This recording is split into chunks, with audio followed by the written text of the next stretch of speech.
Hello everyone, this is Ondrej's Note, and today I'm here with Erik from CodeRabbit. Yeah. Tell me something about you.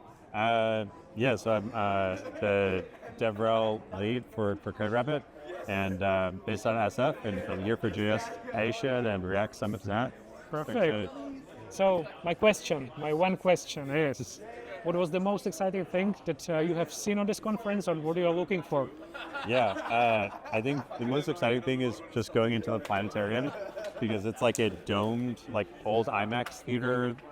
So seeing a presentation and being in a recliner and just seeing the whole thing like that, I've never been to a tech talk like that. So yeah, that was Jarred from Bun giving a talk about making JavaScript fast and all the things you can do with Bun. That was a really good talk, really exciting. Perfect. So Bun and Planetarium, the best combination. Yes. Thank you very much. Thank you.